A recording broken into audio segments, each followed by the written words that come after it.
他可能当时觉得我人挺不错的吧，就慢慢的走在了一起。毕业了以后呢，我就是让他找一份稳当的工作，但是他换了一份又一份的工作，他总说这个老板不好，那个公司不好，这些工作呢都没有适合我的。可能对他来说呢，就是觉得我不求上进，不思进取。他一点都不找自己的理由，所以说我告诉我爸妈了，我爸妈也是说他不能给我任何的安全感。我觉得我们两个人不合适，所以我不想再跟他在一起了。毕竟已经在一起那么多年了，不想因为这件事情分手。以后一定能找到一个稳定的工作，给他一个更好的生活。我希望他能再给我一点时间。走在世界的后面，我迈出去路，不愿看。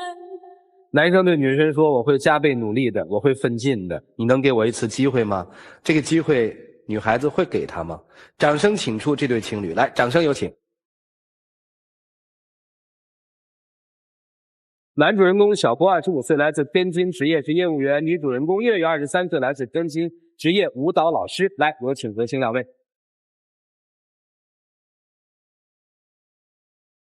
欢迎两位哈。大家在看你们小片的时候提了一个问题，一段情感由欺骗而开始，会长久吗？我想小波你应该很清楚我在指什么吧？是你们的情感一开始的时候你就骗了姑娘吗？算是吧，但我觉得这种欺骗呢，应该算是一种善意的欺骗吧。欺骗还有善意的哈。刚开始跟他认识的时候吧，就是我当时挺希望能跟他走在一起。可能出于我当时也是一个售货员吧，工作也不是特别好。然后呢，那你也没有必要骗我呀。那我不是为了希望能跟你在一起吗？他是一个售货员是吧？对。怎么认识的？买东西的时候认识的。对，那前我还上大学，我跟同学去逛商店，然后我就碰到他了。那段时间我就觉得他挺活泼的，也挺开朗的。熟悉了以后，我俩就互相留了电话。其实那段时间他带我出来玩嘛，都挺好的。但是我没想到他一直骗了我好长好长时间。他怎么骗你的？他那段时间他跟我说他是大学生，他勤工俭学，其实一点都不是。然后他不但骗我，他还拿了一张假的学生证去欺骗我。那时候不是出于一些自卑嘛，因为你学习成绩也挺好的。你自卑什么呀？那你就是不能告诉我实话是吗？那这个应该很了解，到学校里去查不就知道了吗？是啊，我说了，我说了很多次了。我说那个你带我去学校吧，然后我也想看看你们学校。然后他就是好多次他都找借口，什么开会啊，什么他不在学校，反正他就找各种借口不让我去他们学校。那你什么时候发现这有问题了呢？是后来他跟我说他毕业了，毕业以后呢，他依然是玩呀玩，他实在是就是欺骗不了我了，然后他才告诉我，其实我不是一个大学生。骗了好几年了，所以现在我不想再跟他在一块儿了。我骗你不是为了想跟你在一起。那你骗我怎么不说呢？一开始后来我你不也是告诉你了吗？你告诉我什么了？你说说你换了多少次工作了？你半年之内你换了多少次工作了？3份。你说哪有一个人半年之内换了3份工作了？可是我觉得那些工作都不太适合我。怎么不适合你了？比如说我之前做的那个快递的一个工作吧。辛苦一点倒没有关系，但是有的时候到顾客那边的话，迟了几分钟吧，顾客就对我指手画脚的。那就不能忍一下是吗？一个男人为什么连这点苦都吃不了呢？你这个快递干了多久？大概干了1个月吧。第二份工作干了多久？什么活啊？会议记录的一个工作，可能是我也头一次接触这样式工作吧，可能是做的也不是特别熟练。他开会的时候吧，可能老板说话的语速有点快，可能我是没有跟上，中间有落下很多重要的信息。然后呢，我把材料递给老板的时候吧，老板就当着很多员工的面，就把我准备好的材料直接砸在我的脸上。我觉得是个男有点自尊的。这个你干了多久啊？这个干了也是1个月左右。第3份工作是什么呀？他招的是一个就是金融顾问的一个客服嘛，打电话就是那种像拉客户的那种。当我到那开始工作的时候吧，每天就守在一个电话的旁边。当我给客户打电话的时候吧，人家都开始骂我说我是个骗子。我就觉得每天吧都被300个人不同的骂来骂去的。最可惜的是还有一些外地的客户，他用那个方言骂我，我知道他在骂我，但是我根本就听不懂。那可是这3份工作，我觉得你一点都没有走脑子。我天天我给你买6个核桃，给你补脑子。你天你都记住了吗？你一点都不走脑子，怎么跟人沟通啊？小波，我问你，可能您那，你到底学历是什么学历？哦，我是中专。中专学的告诉我他是一个名牌大学的大学生，你说骗的也太离谱了。你知道他在这个问题上欺骗你了，你都没离开他？没有，因为他一直就是让我就给他机会嘛。我也那前儿很爱他，所以就一直给他无数次机会。然后他后来还是这样。他当时原谅我之后嘛，本来我最后跟他坦白了，然后向他说了我的原因，然后当时他可能也是我俩在一起的时间挺长了吧，也有感情。当时呢，他就是接受了我这个，他就说可以为我去改变，然后我也接受他了，然后我就试着去让他去进修专接本嘛，然后他答应我他是进修了，但是我好几次你问他吧，反正我觉得特别生气，你自己说吧。那咱俩不是你陪我一起去报的名吗？我怎么没有去啊？你就是没有去。你现在学出来了吗？学出来什么呀？你看他这像学出来的样子吗？没有，可能当时也是因为年龄比较小吧，还比较贪玩。小什么呀？你都比我大一届，还比我小是吗？你能不能成熟一点啊？等于你现在续本还没续完是吧？没有，还在续呢，还是已经不续了？不续他都快1页了都。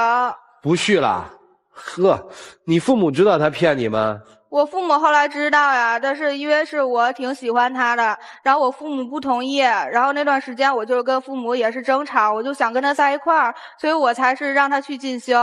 他后来就是那天是7点到9点去上课，每天都是，但是我每天都看到他 QQ 在线。等于他每天说去上课，实际上他一点都不去，是吧？对，他一直是骗我，到现在他也在骗我。小波，你现在做什么呢？我现在在一家公司给人家跑业务吧，算是业务员。你说那么大了都没有一个稳定的工作，哪个女生她有安全感呀？你父母现在对你们俩的事儿是不同意对吗？对。但是就是他们也是听从我这边的意向，那段时间我就是被他的所作所为的骗了，然后现在我清醒了。他对你好吗？挺好的。就是不上进。但是除了不上进，他还有很多毛病呀，他还欺骗我。我记得去年的冬天也是这个时候，我们俩约好去看电影，然后在那个大下雪天，我在电影院足足等他2个小时。他说他在堵车，其实他不是在堵车，他还是跟朋友玩游戏。难道就对你来说游戏比我重要是吗？就算我打游戏呢，打完游戏我立马就去了呀。可是你到现在还是在找借口，你还是在骗我。现在就是不知道该怎么办是吧？感情也有，但是理性又告诉你应该跟这个人分开，是这意思吗？理智告诉我是。那应该怎么办呢？我们听听老师们的建议，一起进入丘比特问卷。月月，我要告诉你，有一些错误是可以原谅的，比如说说谎吧，细数自己，包括现场那么多叔叔阿姨，我们想想成长过程里，我相信每个人都撒过谎，大大小小的谎言一定有说过，但是贵在说他告诉你，他承认了这是错误的，而且这个谎言的背后你也知道他的用心，我觉得那是可以原谅的。可是他一直骗我了好多年，而且我那时候我试着我原谅他，真的我自己都数不清多少次了。他答应我会为我肯定是改变所有的东西，但是到头来他还是在原地踏步。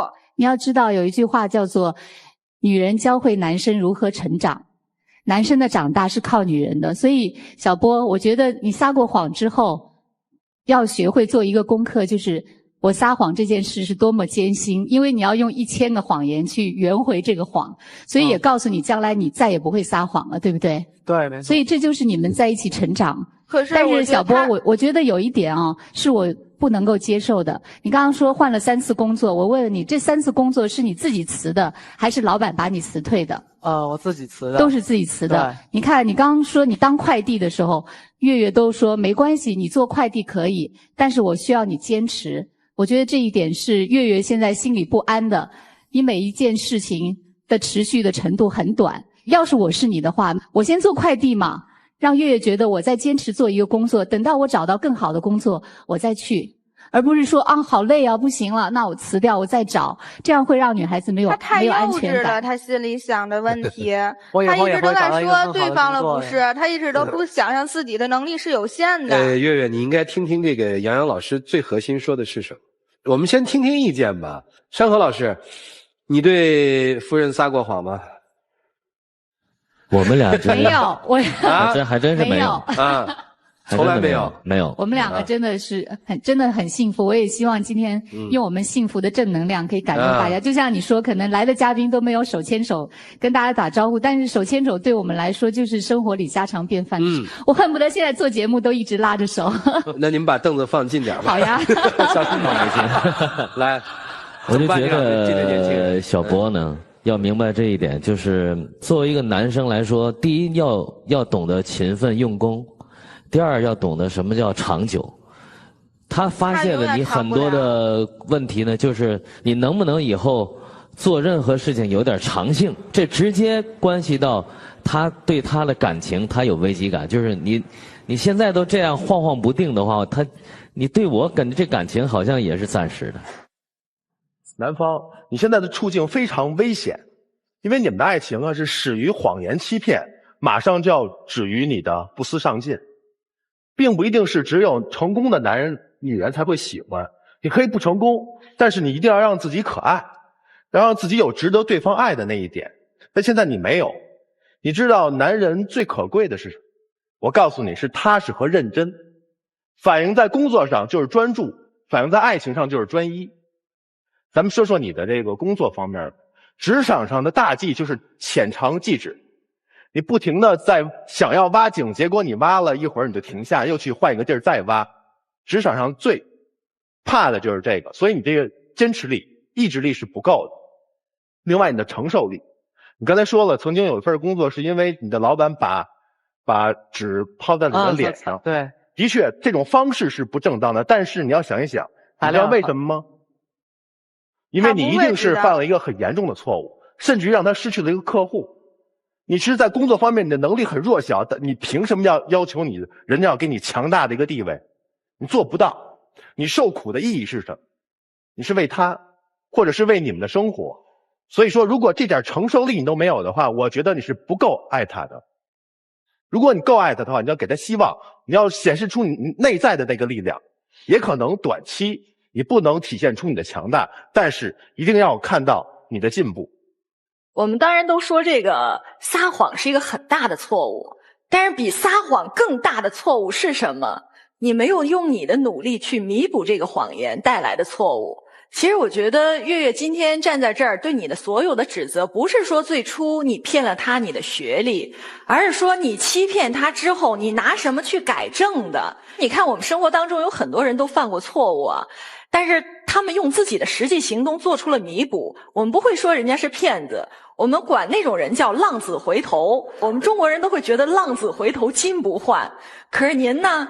您这犯完错误之后，我就没有回头那一说。可是我也是为了他，一直找了很多的工作，都希望能找到一个好点的，能给他那都找好几年了，你到现在给我稳定工作了吗？但是月月这一点，我得稍稍的批评一下你啊。我能够体谅你的心情，但是你的这种拔苗助长式的这种培养的方法，给他好多次机会了。但是你要知道，你的这种方法，你的这种机会，有点拔苗助长。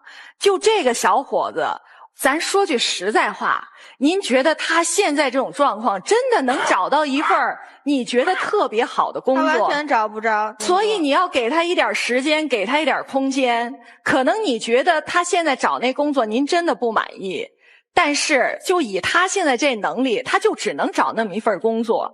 所以我觉得月月你一定要知道自己内心想要什么。如果你刚才说我要安全感，我要这个男人有出息上进，你是不是可以换一种跟他交流的方式？或者说你就接受现在这个他一个月挣不了多少钱，但是他说他心里特爱你。那爱又有什么用呢？我爱你，我以后肯定会给你带来更好的生活。哎，我觉得能给我什么生活？这小波咱们别说以后了，我特别不喜欢的一个词儿就叫以后。咱能固定一个时间段吗？他一直说这空洞的诺言，他从来都没有履行过。你每次等我说明天行吗？现在行吗？下一秒行吗？月月，那你就可以坚定的走啊！你在这儿跟他较什么劲呢？但是我心里对他还有感情，所以我不知道现在该怎么办了。那你听听大家的意见，大家给你出主意，你也不听。其实我也知道他对我的好，那段时间我也都记得了。也是去年过年12点的钟声响起的时候，他给我打电话，他说他就在我们家楼下了。然后让我去阳台，我去阳台一看，就底下就会有掏心的那个烟花。当时我就觉得，我就非他不嫁了，今生。那段时间我真的特别感动。这份回忆这么美好的回忆，还要跟我分开。但是，哎，你也特奇怪啊！你有那闲工夫去浪漫，你干嘛不把这点精力放在工作上，不就更踏实了吗？就是想给他一个惊喜。我觉得都变了。女方觉得自己活得很亏，来了这之后，觉得我们说男生说的不够重，所以你才喋喋不休。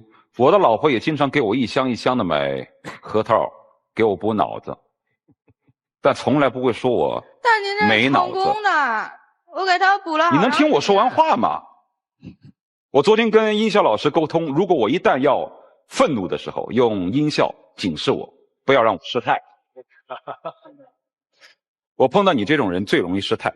从每个老师在说话的时候，你那张嘴就喋喋不休，没有停过，频频地打断别人的说话，从来没有认真倾听。其实我第一句话是想说的，我们要感谢你和你的家人对男生多次的包容。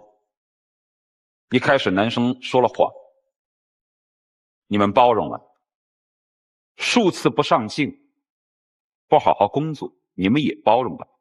如果不是万般无奈，不会走到这儿。但是请记住，不要喋喋不休，不要去伤害自己男人的自尊。温柔的鼓励远胜于严厉的苛责。我想说，男方首先说到诚实性，在爱情生活当中，多次有人打着善意的谎言为幌子来说我是为了你好，这大概是最无耻的。是不是善意的谎言，要看被欺骗者是否能够从中获利，得到好处。而你的谎言是你得到了好处，他获得的是欺骗。如果一个女生或者是他突然告诉你，亲爱的，有一件事我瞒了你，其实我外面还有个儿子，你能接受吗？难道以爱为名义就什么谎都可以说得出来吗？脸不红心不跳吗？所以不要狡辩。第二，要说到上进心。你总是说我曾经尝试过努力，是我遇人不淑，遭到了不公平的待遇，没有人懂得赏识我。成功者只找方法，失败者才找借口。很多年轻人总是强调我有什么什么能力，我英语好，我唱歌好，我为什么混得不好？那我告诉你，能力不光是你所掌握的技能，能力还包括忍耐力。人无技巧高下之分，只有境界优劣之辨。能是一条线，忍是一条线，这两条线的中间就是你的生存范围。如果你能忍所不能，忍人所不忍，你的生活空间一定比别人大。只能不忍，匹夫，不能让自己的性格驾驭了自己的能力，而要用自己的能力驾驭自己的性格，才能够把自己真正的能力发挥到极致。最后要说到的是愧疚之心。每次在说到初恋情侣之间所做出的任何的浪漫的事情，比如说刚才像你所说的，窗户一推开，遍地的烟花，心形的烟花当中他在向你招手，当时你就有一颗心就想嫁给他。每当听到这种浪漫故事的时候，我总是羡慕，但同时我也愧疚。愧疚是因为我没能跟我的妻子做这些，因为她比我小很多，我已经成熟了，她可能还是个少女，她需要这种浪漫，可我没有做过这些，所以我总是会有一种愧疚的心理。我想说的是，一个男人对于自己的女人要常怀感恩和愧疚之心，因为他把他的一生和整个人都交给了你。如果你没做好，你没保护好他，你要时常的反省。可惜我只看到了男方找借口，没有愧疚。人家数次的包容你，可是你呢，却次次戳他们的心。最后送你一句话，人生不会苦一辈子，但一定会苦一阵子。如果你为了逃避苦这一阵子，就一定会苦一辈子。就这样。谢谢老师。